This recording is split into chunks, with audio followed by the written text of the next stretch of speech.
और second cheese friends, please आप exam में जाने से पहले 4 से 5 एग्ज़ाम्स लिख के जाइए। मैंने भी 4 से 5 एग्ज़ाम्स लिखे थे जो मेरे इंस्टीट्यूट वालों ने दिए थे, और जो टेस्ट सीरीज चलती थी उनकी कम से कम 4 से 5 मैंने टेस्ट सीरीज भी लिखी थी। तो हेलो माय डियर फ्रेंड्स, कैसे हैं आप सभी? और आशा करती हूँ आप सभी बहुत अच्छे होंगे और सभी के एग्ज़ाम्स की तैयारी भी बहुत अच्छी चल रही होगी, क्योंकि मई 25 का अटैम्प्ट आ ही गया है, काफ़ी पास आ गया है। ये कह सकते हो कि we have only 2 months are left, ठीक है। और इस वीडियो में आज हम ये देखेंगे कि बिफोर 2 month हमारे पास में कितना क्या रिवीजन हो जाना चाहिए, या फिर कितना सिलेबस हो जाना चाहिए, या क्या प्लानिंग होनी चाहिए।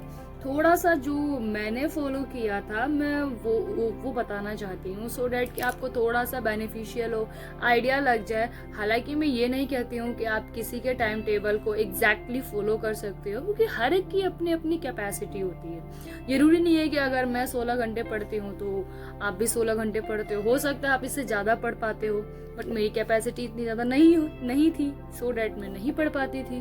तो ये है, बट मैं थोड़ा सा गाइडेंस देना चाहूँगी।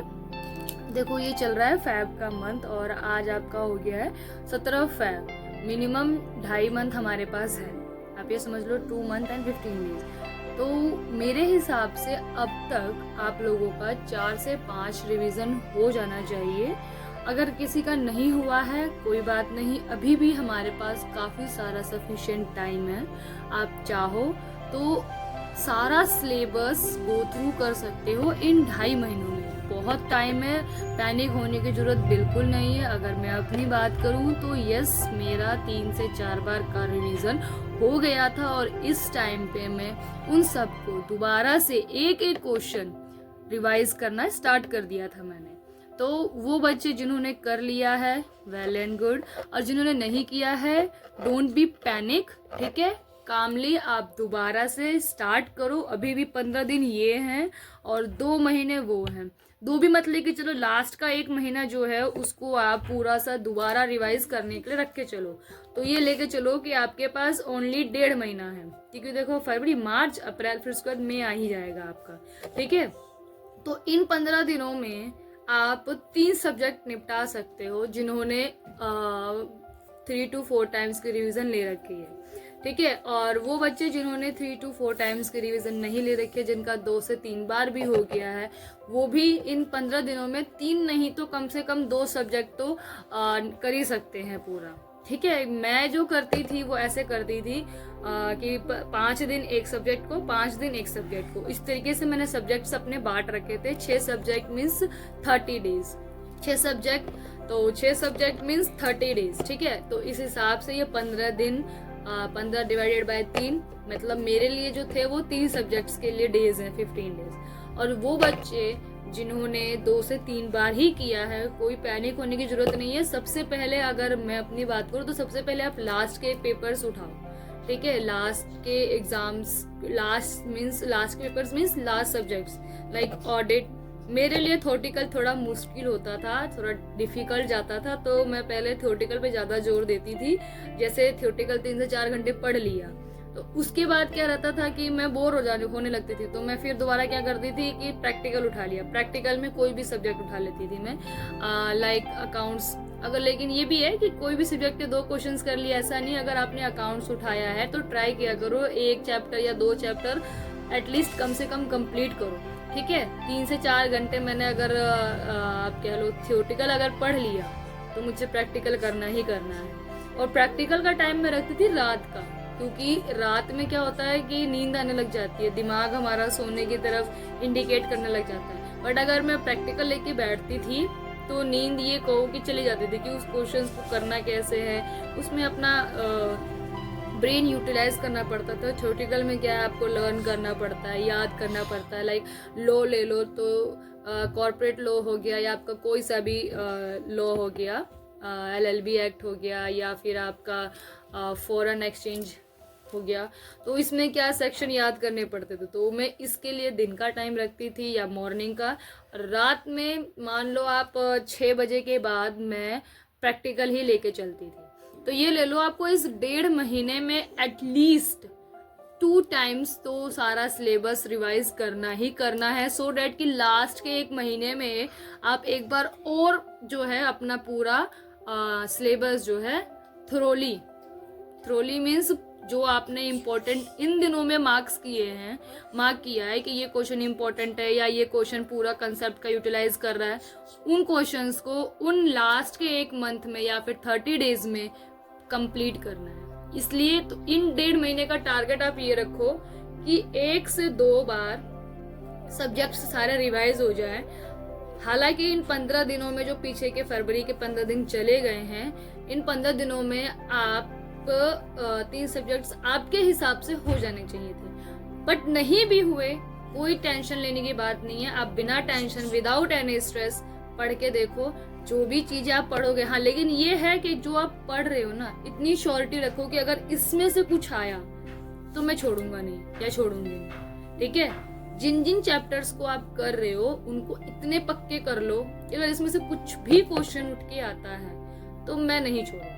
ठीक है, चाहे वो 1 मार्क का हो, चाहे 2 मार्क का हो, चाहे 5 मार्क का हो, कितने भी मार्क्स का हो, लेकिन मैं इसमें से नहीं छोड़ूंगी। ठीक है, दूसरा ये है कि इन 1.5 महीने के बाद जब आप लास्ट के 30 डेज में पहुंचेंगे तो उस टाइम पे स्ट्रेस बढ़ जाता है, क्योंकि आप ये सोचो 30 डेज बाद आपके एग्जाम्स हैं। तो उन मंथ में आप क्या करना, सबसे पहले अकाउंट्स उठाना।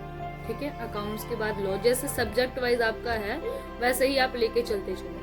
ठीक है, या फिर ऐसा कर लो 2 सब्जेक्ट इकट्ठा ले लो, 10 दिन में कंप्लीट, ये टारगेट लेके चलो, सो डेट कि एक प्रैक्टिकल हो जाएगा और एक थ्योरेटिकल हो जाएगा। ठीक है, जब आपके एग्जाम्स के 2 दिन पहले लॉ और अकाउंट्स दोनों उठाओ, सो डेट कि लॉ में भी आपको परेशानी ना हो। लॉ में भी कॉर्पोरेट लॉ उठा लेना, मैंने जो किया था वो मैं बता रही हूँ, आपकी अपनी चॉइस है, आप इसको फॉलो करना चाहो कर सकते हो, नहीं तो कोई प्रॉब्लम नहीं। ठीक है, तो लास्ट के जो 2 दिन बचेंगे उन 2 दिनों में ये ट्राई करना है कि पहले अकाउंट्स हो जाए, उसके बाद अगर टाइम बचता है या फर्स्ट या फिर ये कर लेना कि स्टार्टिंग लास्ट के 2 to 3 डेज में सबसे पहले लॉ देख लेना, लॉ के बाद फिर टाइम निकाल के ही आपको अकाउंट्स देखना है, क्योंकि अकाउंट्स का अगला ही जो पेपर है वो लॉ है, और लॉ पूरा थ्योरेटिकल है और उसमें काफ़ी सारे सेक्शंस हैं और काफ़ी सारे एक्ट हैं। तो मेरे लिए तो टफ था एक ही दिन में इतने सारे सेक्शंस प्लस आपके सारे एक्ट, 3 एक्ट थे ना, कॉर्पोरेट द कंपनी लॉ हो गया और आपका LLB एक्ट है और आपका जनरल क्लॉज एक्ट था और फॉरेन एक्सचेंज वाला भी था, फॉरेन। ठीक है, और एक एक्ट और था, वो मुझे ध्यान नहीं आ रहा। तो ये सारे एक्ट एक ही दिन में, इनके सबके सेक्शंस, और एक चीज, सेक्शंस याद करते हो वेल एंड गुड, नहीं याद करते हो तो नो प्रॉब्लम। ठीक है, आप सेक्शन याद नहीं है बट आप लिख सकते हो प्रोविजन इस एक्ट का, लेकिन आपको रेफरेंस देना है। ठीक है, इस एक्ट के इस रेफरेंस से ये प्रोविजन कहता है। ठीक है, उतना आप लिख सकते हो, बट अगर आप सेक्शन याद करते हो तो इससे जो एग्जामिनर है उस पर काफ़ी अच्छा इम्पैक्ट जाता है। बात करूँ मैं अपनी, तो मैंने तो सारे सेक्शन याद किए थे, 148 से लेके 148, और LLB एक्ट के नहीं किए थे, बाकी एक्ट के नहीं किए थे, लेकिन कॉर्पोरेट के किए थे। ठीक है, इसके बाद अब आपका आ जाता है टैक्सेशन और ऑडिट और कॉस्ट और FM। इनका प्रिपरेशन आपको उन लास्ट 30 डेज में इस तरीके से करना है कि एक दिन में ट्राई करके देखना उन 30 डेज में कि क्या मैं 1.5 दिन में एक सब्जेक्ट कंप्लीट कर पा रही हूँ। ठीक है, और सेकंड चीज फ्रेंड्स, प्लीज आप एग्जाम में जाने से पहले 4 से 5 एग्जाम्स लिख के जाइए। मैंने भी 4 से 5 एग्जाम्स लिखे थे जो मेरे इंस्टीट्यूट वालों ने दिए थे, और जो टेस्ट सीरीज चलती थी उनकी कम से कम 4 से 5 मैंने टेस्ट सीरीज भी लिखी थी पूरी। हालांकि उसमें मुझे मार्क्स वो लोग पूरे नहीं देते थे।